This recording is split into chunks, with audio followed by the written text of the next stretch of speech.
So here we are, Shabbos Kodesh, Parshas Chayesara, and from yesterday's shmooze, some husbands needed a little bit of therapy because I said over Gemaras from Bava Metzia, and I said over that the bracha is shruya in the home because of the wife, and that was straight Gemaras, but that still caused a little bit of an uproar by the husbands.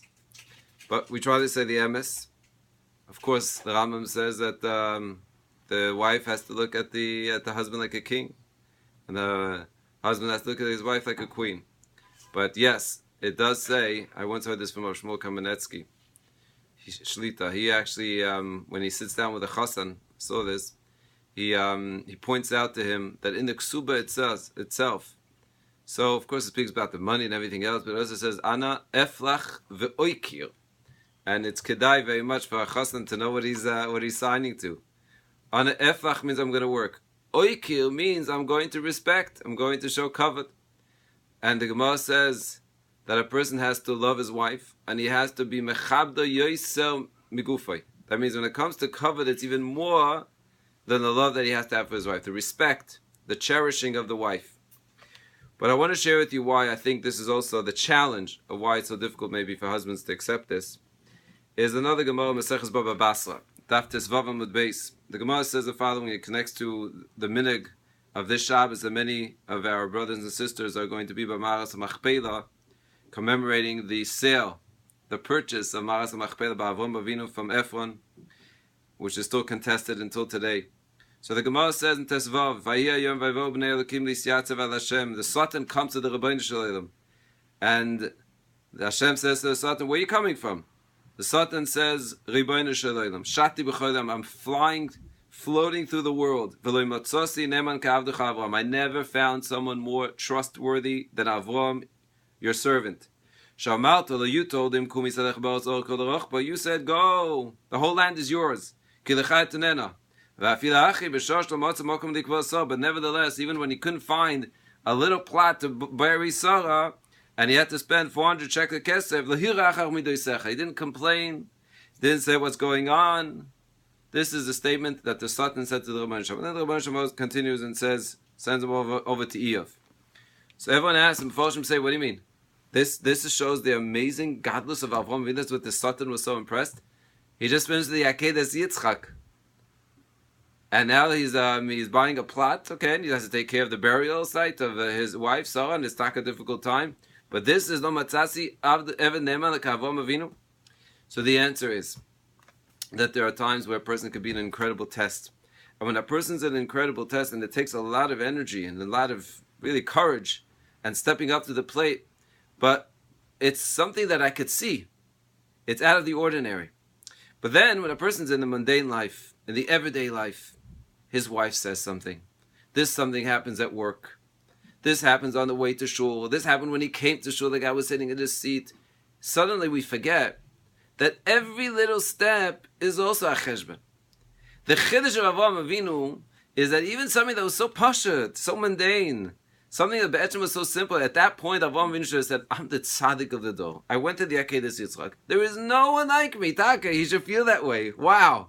And then he comes and there's this little guy, Ephron, some Palestinian guy that's giving him trouble, whatever it is, Palestinian or not, B'nai Ches, and he's giving him trouble for the... That's when he should have lost it, in whatever degree. Avram said, no. Hashgacha. Hashgacha, hashgacha, hashgacha. Everything in life is hashgacha. And it's specifically in the little things where we many times miss it. Right now, Achmana Litzlan, this fire is burning in Eretz Yisrael. The first thing that a person has to do is mamish daven, cry, fast, say anenu. I'm mistomid Eretz Yisrael, they're already doing that. It's surprising if they don't. Someone I have a Rav I'm close with in Haifa, he sent me pictures of the fires that people see from their houses. A person has to just first, before he does anything, try to imagine that you walk outside of Forshay and there's a fire in the forest and it's getting close. That's how scary it is. It's incredibly scary. And at the same time, a person has to know hashgacha, that there is something that the Rebbeinu Shalom is also being taveh from every one of us. The Gemara says in Masechah Shabbos, that's something Rav Yosef pointed out 4 years ago, where there was a similar fires. He said, Gemara says in Kuf Yutes, En hadleika mitzuya ela b'mokim shesh chilu Shabbos. It's a scary thing Chilul Shabbos is a cause for dleikus. There's another thing that a big tzaddik in Eretz Yisrael said. He said that we know the Zohar Kodesh says that a Talmid Chacham is called Shabbos.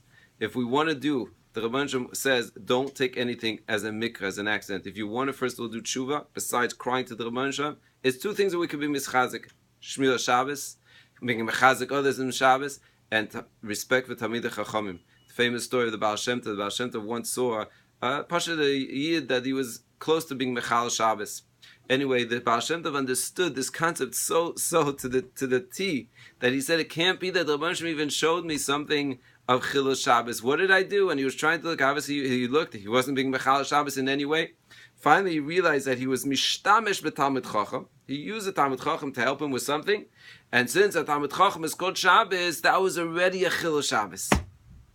Havai, we should be zeichet here b'seres toivus, and havai, we should be zeichet to live with hashgacha, that we should realize the Rebbeinu Shem is talking to us in every respect, whether it's our wives, whether it's our rebbes, whether it's our friends, and we should be zeichet to see mamash Yeshua's bekorov.